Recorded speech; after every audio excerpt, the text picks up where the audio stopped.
Hello and welcome to another video on the Java server that I'm going to be launching soon, and this isn't a launch video or anything like that. I'm just going to go through some of the new exciting features that we're going to be adding into the game using data packs. So I spent the last few days basically working on a data pack, and I'm not going to go into loads of detail on all the custom recipes and stuff I've added, but I am going to go into the details of the custom advancements. And in each one of these chests you'll see we've got some items which relate to a custom advancement that I've created. Yes, I've done it all myself. And the first one, we need a fishing rod. So let's go and use a fishing rod and see if we can go and catch a fish. And yes, I'm in creative mode, but no, this isn't the real server. This is just for testing. And basically we're going to try and catch a fish, and hopefully if we do, we'll get a nice custom advancement. So here we go. Here comes a fish, and I hook it and I get a quest complete, 500 XP plus a mending book. And you'll also see in my inventory, the other thing I've got is a chuck head.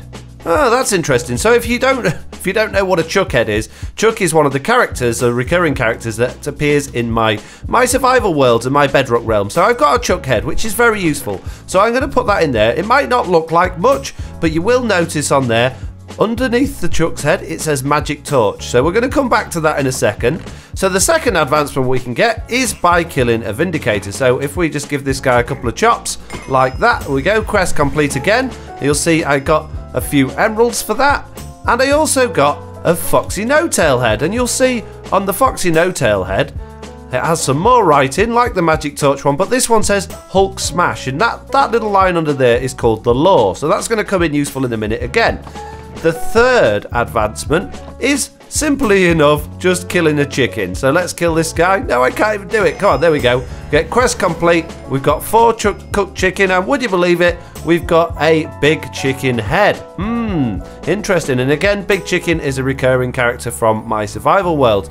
So that's 3 different heads we've got, and the final one is just a pumpkin, and all you've got to do is place a carved pumpkin and you get a quest complete for that. And in your inventory you will get a Steve's head, and it says something special and some obsidian, so you can make your own Steve. So it's all well and good getting these, but what does it actually do? We can only get each of these heads once, because you can only ever get the advancements once. And if we go to the advancements tab, we've got my Foxy's challenges, and that is just it. So we've got looks like Steve when you place a carved pumpkin, watch out, big chicken's watching when you kill a chicken, need a hand, call Chuck when you do some fishing, and quest per piece, mission failed when you kill an illager. And they're all references to my episodes over the years. So now I'm going to talk about what each one of these things is useful for. So not only do you get a cool custom head, I've also added some really interesting and exciting features for each one of these heads, which is going to be a completely game changing. So I'm going to need some armor stands for this. I'm going to need 3.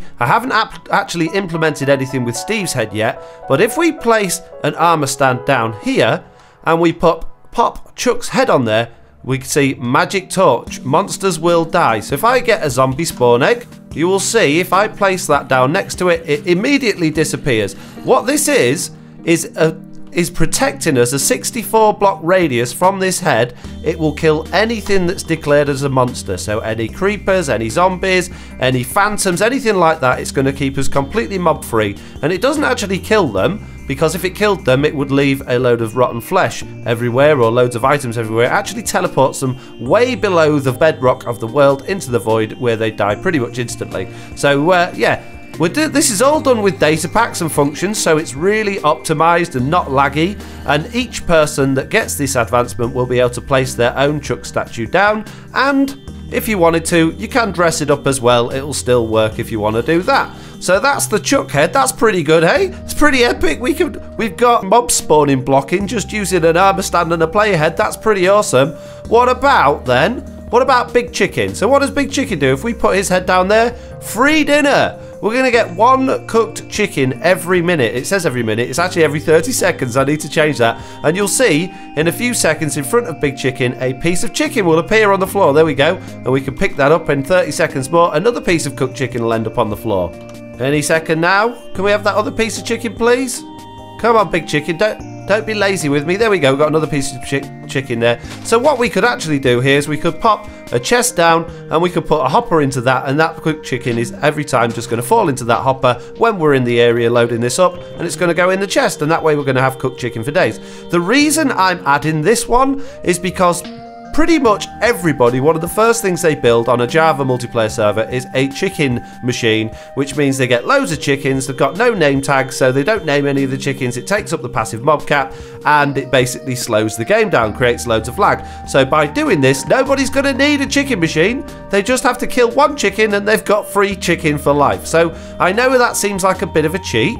We'll still want to make farms for other things as well, and it's not ever so quick, but it's, yeah, I think that's going to save us a lot of lag going forward for the future of the server. And the chuck thing as well, you know, creepers are problematic when you're building things on survival, so to be able to dedicate an area where there's going to be absolutely no mob spawning is going to be really helpful, particularly if we've got mob farms and things like that. So that's those two heads. Now the FoxyNoTail head, if we place that down here, it doesn't do anything. It does nothing at all. We can place that down as often as we want, and it's going to do nothing at all. Now let's just check again on here. It does say Hulk Smash. It's not doing anything. That's no good. But you'll notice here I've got a Nether portal. So let's hop through here and see what happens. And you'll see I come through into the Nether just below the bedrock, and it would be really nice to go above the bedrock and actually build some farms up there like golf farms, but it's a bit of a problem breaking bedrock. It is doable, but it's a pain in the butt. It's a really slow process. Wouldn't it be nice if we could smash through the bedrock? Well, now we can. If we get a couple of pieces of netherrack like that and we place our FoxyNoTail underneath it, you'll see what happens in a second. If I place it down here where there isn't any bedrock directly above, nothing happens, okay? If I place it here with the bedrock directly above, go Hulk Smash, bedrock cleared. Now the netherrack's still there, but all of the bedrock in a 3x3 area has completely gone. We now have a hole through to the ceiling of the nether, and again, we've still got the FoxyNoTail in our inventory, but you'll see it says smash used in it now. So because I'm in creative mode, I keep the original one.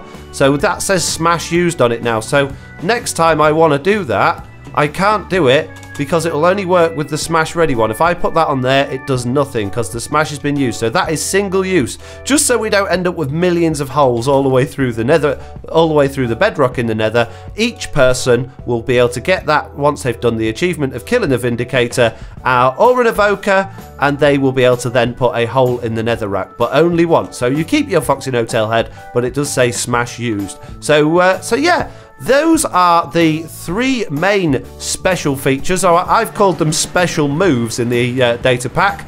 The only one that I haven't done anything for yet is Steve. Now obviously we've got an armor stand there and we can put the head on it, and it does say, oh, I'm using the wrong one. Where's the other one gone?